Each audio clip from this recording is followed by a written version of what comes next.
Sekali lagi saya mengatakan ini adalah sebuah video yang sangat menarik sekali. Kalau kamu ingin bagaimana tahu caranya menarik keberlimpahan di dalam hidup kamu, sahabat saya.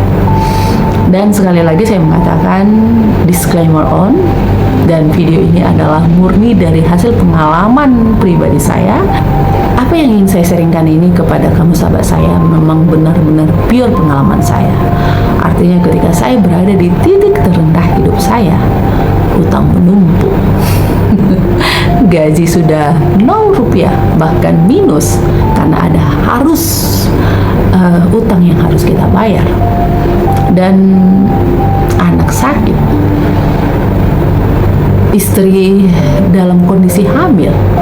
Tentu saja uang yang semakin menipis ini bahkan membuat kepala kita semakin nyut-nyut. Kita bingung dong, bagaimana kita rasanya mengutang uang.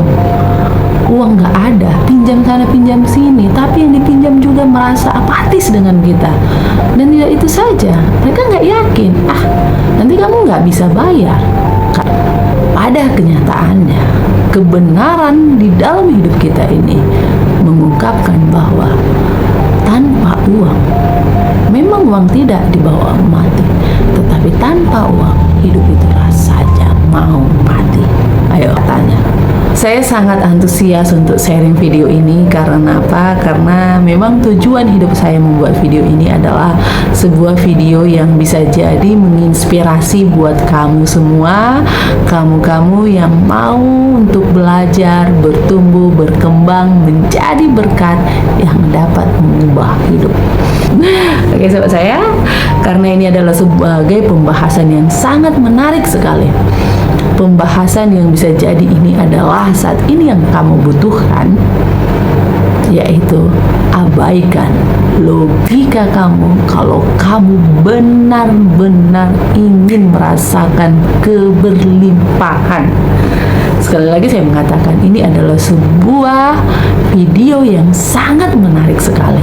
Kalau kamu ingin bagaimana tahu caranya menarik keberlimpahan di dalam hidup kamu, sahabat saya, untuk berada di titik terendah itu atau berada dalam masa-masa sulit perekonomian kamu, itu sama sekali tempat yang sangat tidak menyenangkan.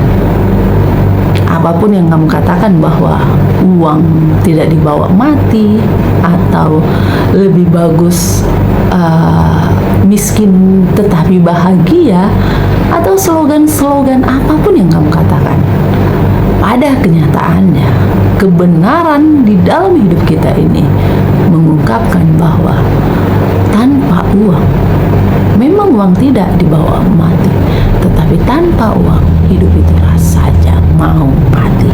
Ayo, benar nggak? Benar nggak? Iya benar, itu benar banget. Jadi kalau kamu orang yang sefrekuensi yang mengatakan uang adalah akar kejahatan, uang itu pembawa kehancuran, kekayaan itu orang kaya tidak memiliki surga, please jangan ikutin ini, karena ini bukanlah tempat yang nyaman buat kamu. Tetapi kalau kamu ingin bagaimana menarik keberlimpahan itu di dalam hidup kamu, dan keberlimpahan itu kamu jadikan sebagai sarana untuk membuat hidupmu lebih bertumbuh, ayo boleh dong kita bergabung di sini. Tapi sebelumnya silahkan tulis dulu di kolom komentar, like dan subscribe bila video ini benar-benar menginspirasi kamu. Kamu pasti nggak berada di posisi itu, dan kamu pasti akan mengatakan, kok hidup saya seperti ini ya, salahku apa ya Tuhan, atau apakah ini karma bagi saya, ataukah apakah ini kutukan buat orang tua saya maka hidup saya seperti ini. Dan kamu akan menyalahkan sesuatu, dan akhirnya apa yang terjadi? Tebak sahabat saya, tebak apa yang terjadi ketika kamu selalu memikirkan hal-hal yang membuat kamu menderita. Maka percaya, karena saya sudah mempraktikannya, maka hidupmu akan semakin menderita. Ya, jadi seperti yang saya katakan kepada kamu bahwa di titik terendah hidup saya itu adalah saya membenci seseorang. Saya selalu mengatakan bahwa saya berada di sini adalah karena dia. Saya akan balas dendam kepada kamu. Lihat, buktikan, saya akan pasti jauh lebih baik kepada kamu. Saya tidak akan pernah bisa melupakan rasa sakit hati saya kepadamu. Saya akan ingat itu. Saya dendam sekali, saya benci sekali kepada orang itu. Dan percaya, seluruh apa yang saya tanamkan, kebencian saya kepada seseorang itu, tanpa saya sadari, itu sedang membentuk pola kehancuran saya. Kenapa? Karena saya sangat senang membangkitkan kemarahan saya. Saya sangat senang membangkitkan kebencian saya. Saya tidak akan pernah berhenti mulut ini untuk menaruh dendam, kebencian kepada dia. Bahkan saya selalu akan mengingatnya. Awas kau ya, awas kau ya. Itu adalah sebuah kata yang tidak pernah lepas. Apalagi kalau mengingat dia, air mata saya langsung terburai. Kenapa? Karena terlalu sakit yang saya rasakan. Nah, pada akhirnya apa yang terjadi ketika saya menaruh dendam, menaruh kebencian kepada seseorang itu, yang terjadi adalah saya tidak mengubah hidup saya, bahkan hidup saya semakin parah. Akhirnya di episode keberlimpahan, mengakses keberlimpahan, saya mengatakan bahwa pada akhirnya hidup itu adalah bukan tentang siapa orang yang membuat kamu menderita, tetapi bagaimana respon kamu terhadap apa yang sudah dilakukan. Respon kamulah yang paling penting. Jadi sahabat saya, ketika saya menyadari bahwa ketika saya semakin lama menyebar kebencian, menanam rasa dendam, rasa sakit hati, ternyata tidak mengubah hidup saya. Hidup saya semakin parah. Bahkan ketika akhirnya karma berjalan di dalam hidup saya, artinya orang yang sudah menaruh saya seperti ini, ternyata saya dapat kabar yang menjelekkan, yang kabar mungkin bagi saya itu adalah kabar sukacita, yaitu ada sebuah balasan yang sepantas yang sudah dibuatnya sama saya. Saya mengatakan syukur, rasakan itu, mampus kau.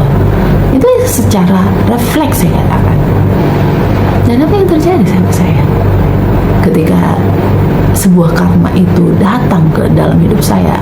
Rasanya saya puas sekali melihat dia dalam kepahitannya, kegetirannya, tertatih-tatihnya. Saya puas sekali. Akhirnya dapat kau, mampus kau, rasakan itu.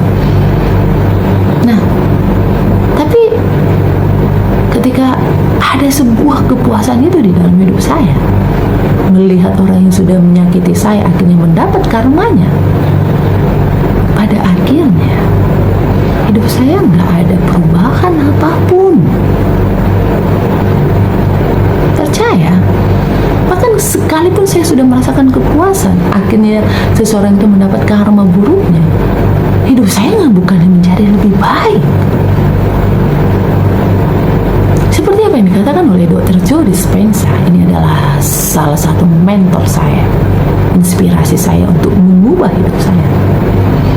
Masalahnya adalah ketika yang kamu anggap eksternal diri kamu yang membuat hidup kamu semakin tak berdaya, membuat hidup kamu semakin miskin, membuat hidup kamu menderita. Dan ketika balas dendammu akhirnya sudah terlaksana, anggap Tuhan mendengarkan doamu, orang itu dibuat juga menderita. Pada akhirnya itu tidak akan mengubah hidup kamu. Justru itu akan membuat hidup kamu tidak kemana-mana. Dan akhirnya apa yang terjadi?